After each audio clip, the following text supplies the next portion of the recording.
Hi Tigers! Today I am going to read to you a brand new book I just got, and it's called What a Mess by Keith Allen.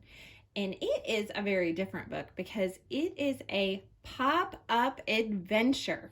So I hope this works out good. I've never done a pop-up book on video, so here we go. There we go. And our story begins in a most common place, in a house where two children shared the same space. At one time, their bedroom was neat and well kept, but soon it became neither straightened nor swept. But brother and sis didn't mind all the mess. It's more fun this way, they would often confess. And then it has a little secret compartment here. And it goes kaboom. As time went along, it got terribly worse, piling up at a rate that was hard to reverse. And then, without warning, the door went kaboom, giving way to a wave that poured out from their room.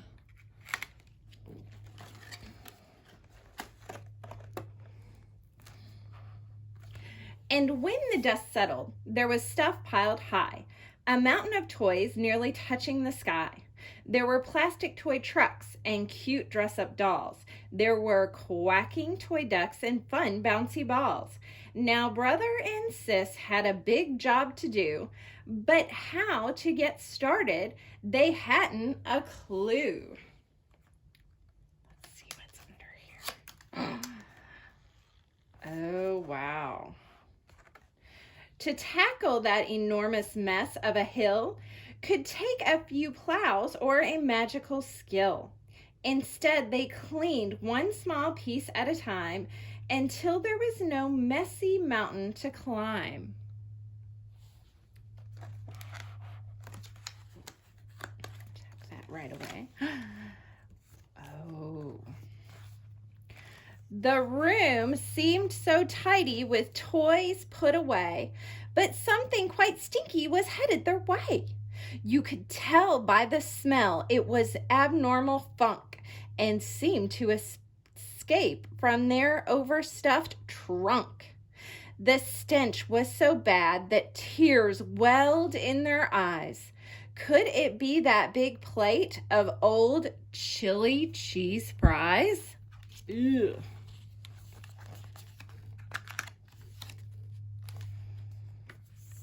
They sniffed and they smelled. And they smelled and sniffed, looking over and under anything they could lift. At least it was found inside brother's wet sneakers, like a science experiment had oozed from its beakers. Yuck-o-rama. Wow. They scrubbed the trunk clean from morning to eve, but then what came next you must see to believe. The room was dusty, it was 2 inches thick, and with one small sneeze, it was all kicked up quick. Picking up speed, it spun faster and faster and threw them both into a natural disaster.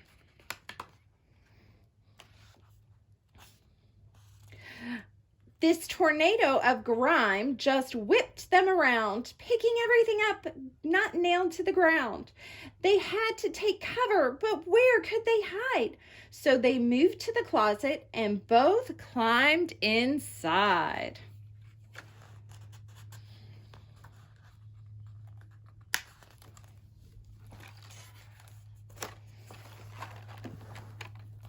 But their closet was crammed with clothing and such, and to get lost inside wouldn't take all that much. They started to sink in a big pile of sweaters, but safely grabbed onto a boa of feathers. How could they escape? Could they stay there all day? No way! So they started to put things away. Now that shirts and skirts were on hangers up high, they pulled themselves up with brother's old tie. The closet burst open. They rolled to the ground, then started to hear a loud suctioning sound.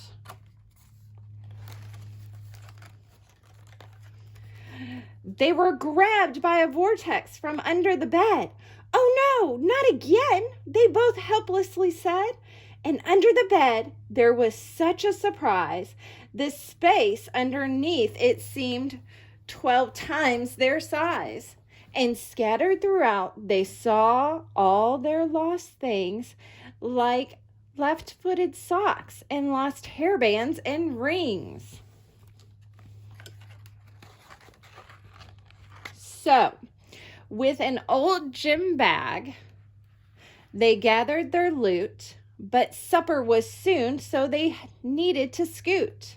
Then, out through the window, the storm finally split, not leaving even the tiniest grit.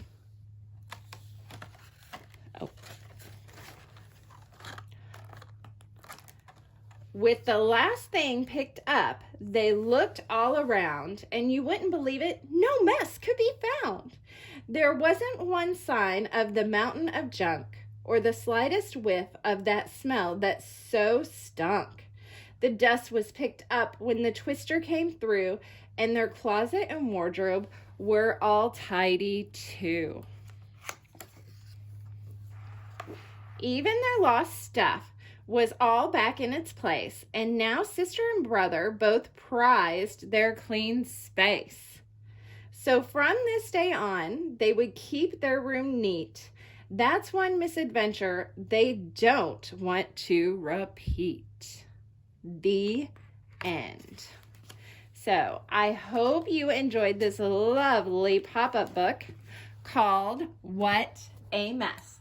Thanks for listening.